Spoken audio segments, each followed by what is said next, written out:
Hello, everyone. My name is Jiewen Yao, the principal engineer in Intel. I'm one of the TDX architect. Today, I'm going to introduce virtual TPM-based attestation for Intel TDX.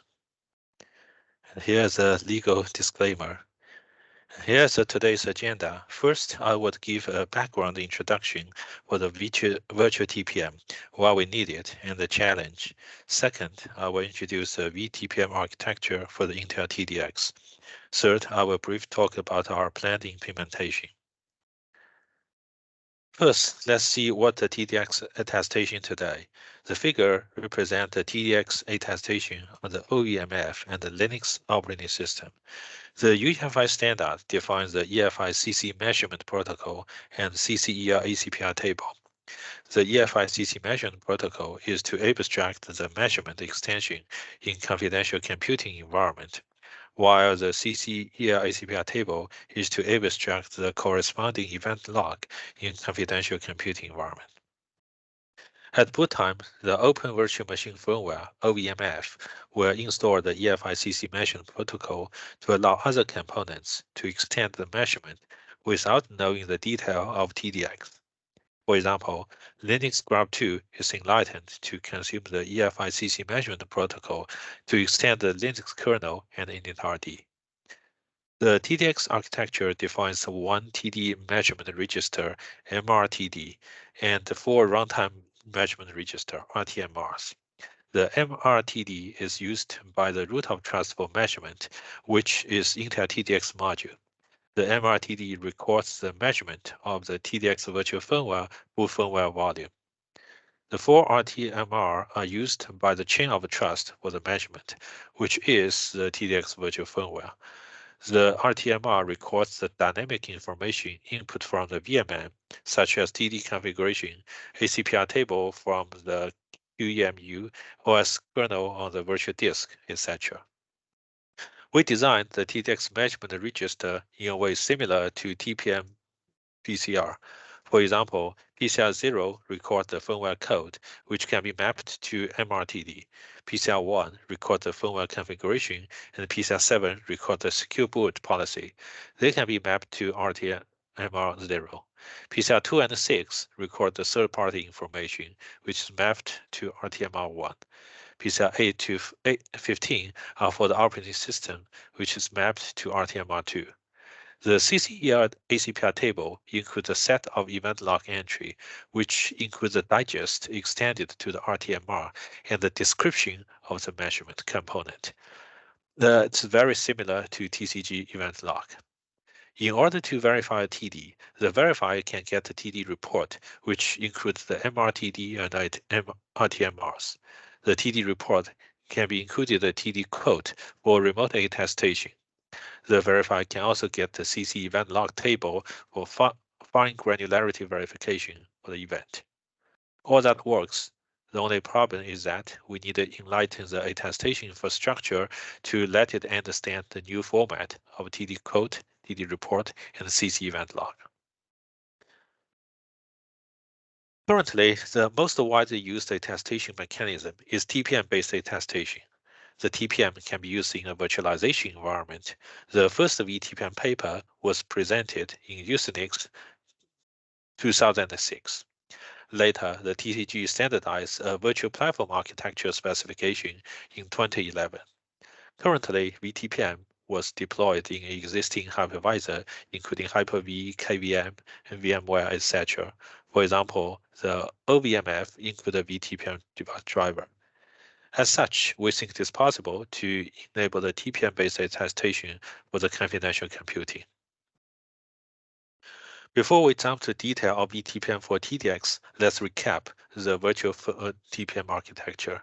The left-hand side shows the service VM model described in the first vTPM paper. The VMM can just use one service VM to host the vTPM service and manage the vTPM instances. Each VM can be assigned to one vTPM instance, and the vTPM managers can bind to the hardware TPM. The right-hand side shows the vTPM support in a VM nesting use case, which is described in a vTPM standard published by TCG. With VM nesting, the vTPM service can be inside of one VM. The L1 VMM can host the vTPM service and create a vTPM instance for each L2 VM. Implementing the vTPM requires to resolve challenges for the vTPM standard. List a couple of challenges. For example, how to protect the vTPM storage and how to protect the persistent storage, how to protect attestation. Also include TPM version choice, field upgrade, backup and restore, and how to support migration. With confidential computing, there are more challenges. For example, the VMM is no longer trusted, then how we protect the communication between the TDVM and the vTPM. Now let's look at the vTPM architecture for TDX. Here is the TD-based vTPM solution to support TDX 1.0. The VMM is expected to launch a vTPM TD to provide vTPM services to the user TD. The vTPM TD can provide the confidentiality environment to protect the vTPM code and data, and there's no change needed for the TDX module. The vTPM TD and the user TD can be on the same platform or different platform based upon the policy. The VMM acts as the resource manager to determine when to launch the vTPM TD and provide services, and give a hint to the user TD if vTPM service is available. One vTPM TD can have multiple vTPM instances. The VMM need to manage the vTPM instance creation and instance deletion. A TPM is a root of trust for reporting and a root of trust for storage. The virtual root of trust for reporting is a vTPM TD, which includes the TPM software stack. The virtual root of trust for storage is also inside of vTPM TD, which includes the vTPM storage. One special thing is that the TPM persistent non-volatile storage is inside of vTPM TD. It will not be exposed outside by default. That is because the TDX does not have a seeding capability yet.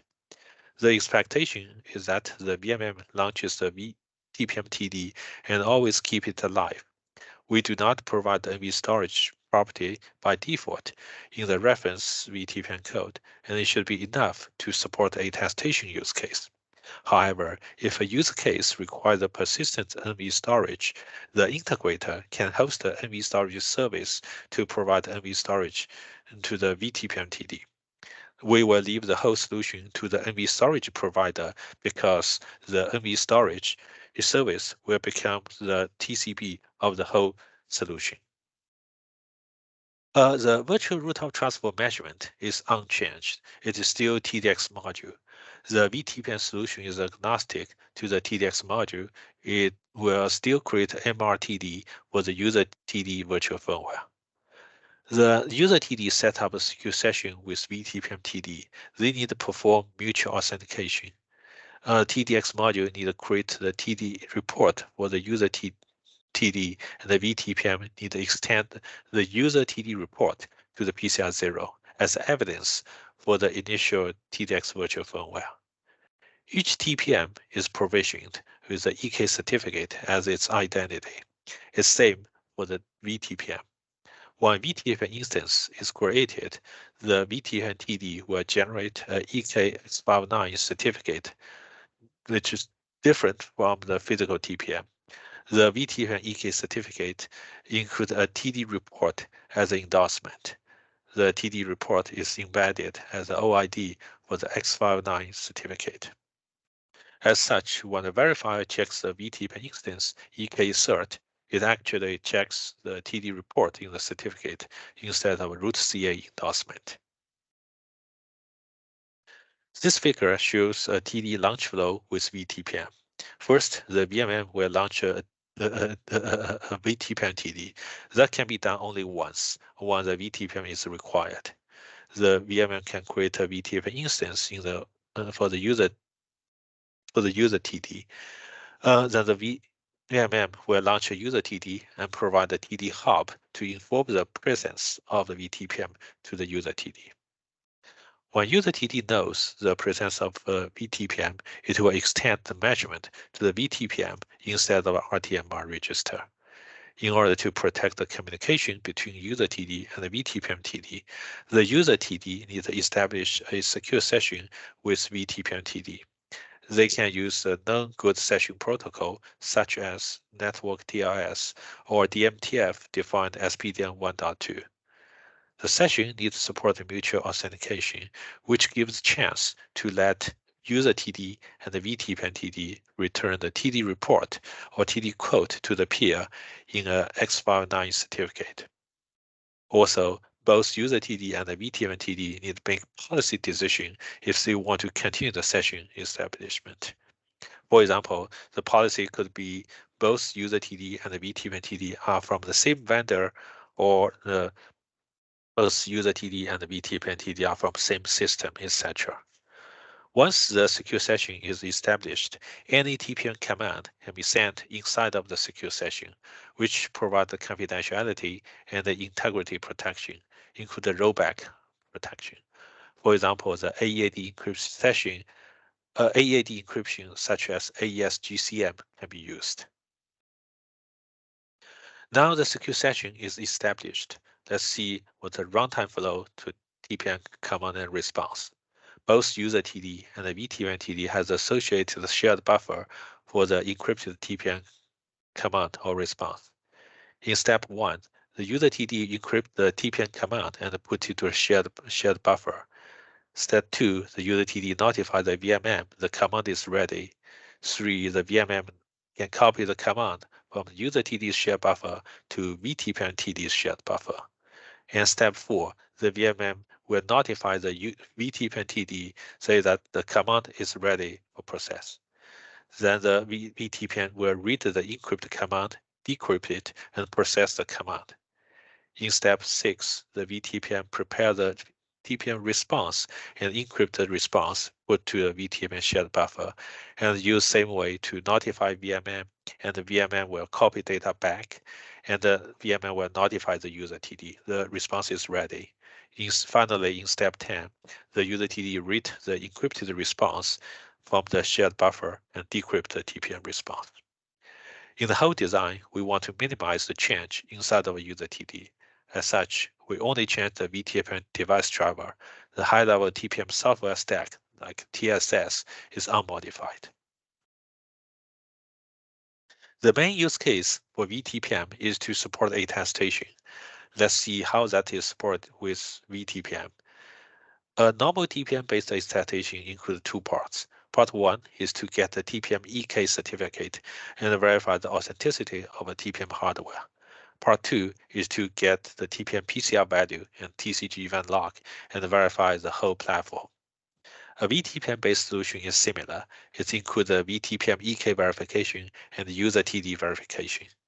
In part 1, the EK verification, please see the right-hand side, the yellow part. During the provision phase, the vTPM TD will generate an ephemeral key pair as the TPM EK. The hash of the EK public key will be used in the TD report data and sent to the CPU hardware to generate the TD report. The TD report will be signed as a TD quote by the coding enclave. Then the vTPM TD can generate a X59 certificate, include the TD quote and the OID inside of the certificate.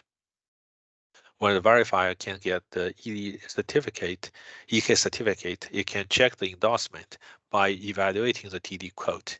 That will follow the TDX attestation flow to ensure the integrity of the TD quote. Later, the verifier can check the vTPM TD properties in the TD report, include MRTD, RTMR, config ID, owner ID, etc., to ensure this is expected vTPM TD.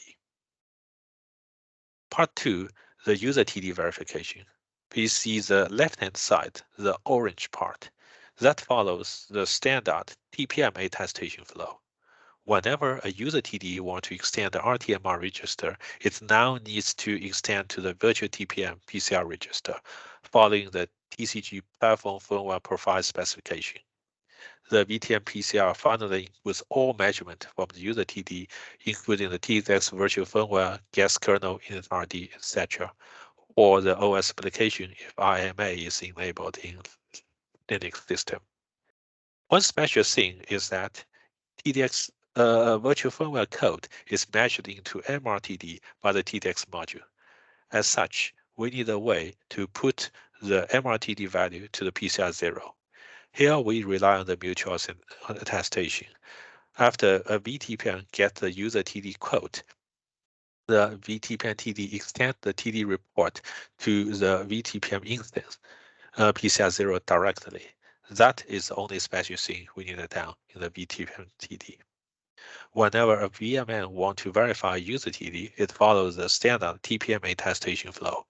For example, the verifier can let the vTPM generate AK, the attestation key, and make a credential, and let the TPM activate the credential to prove that the AK and EK are on the same vTPM instance.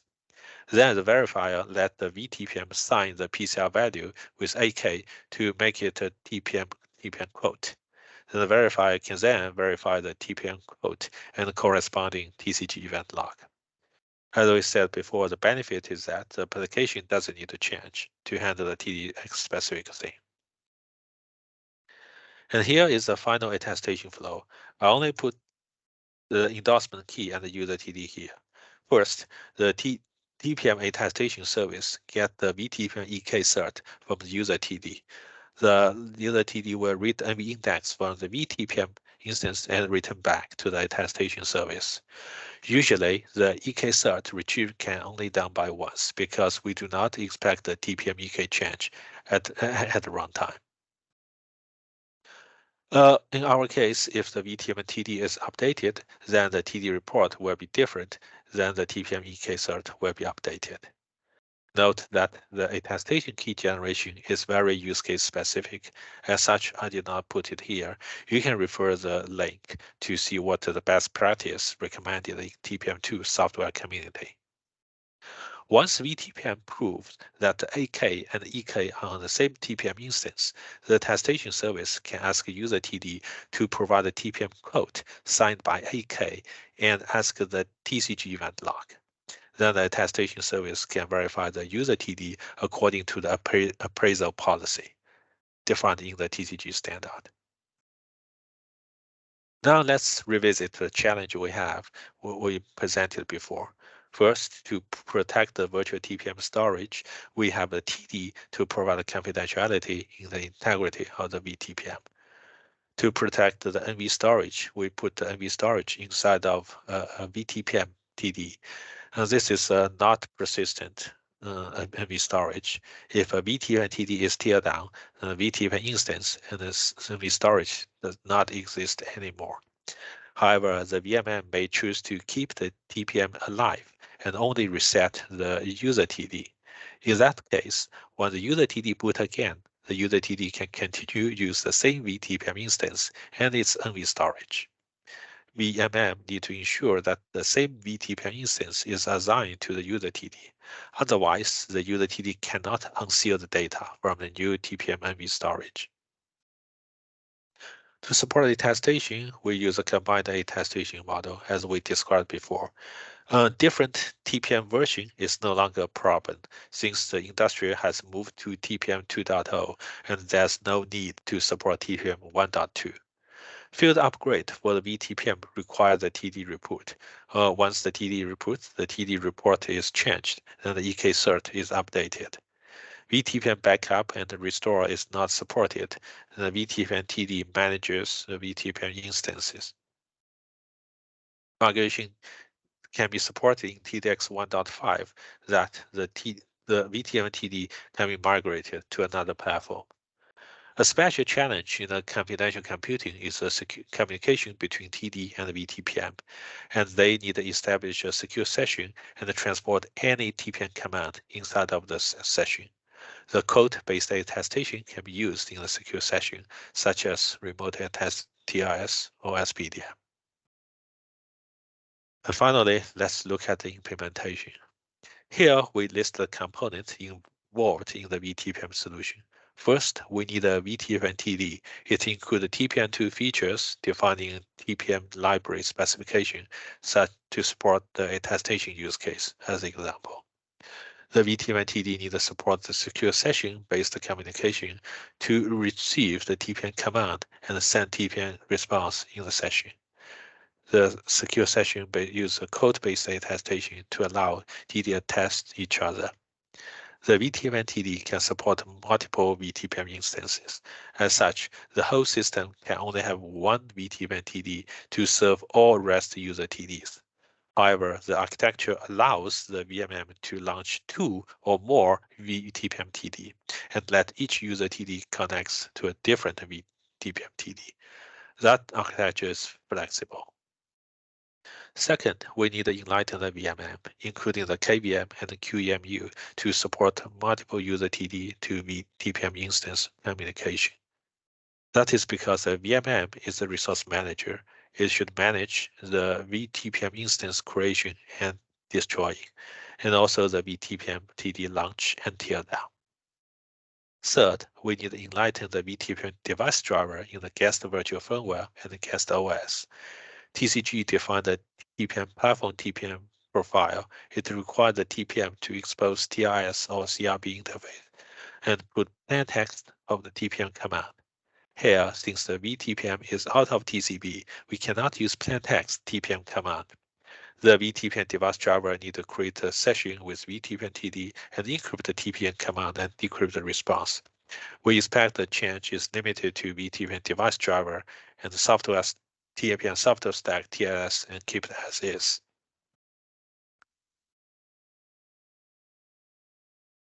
In order to dispatch the user TD and vTPM instance, the VMM need to allocate a user TD ID to indicate the specific user TD.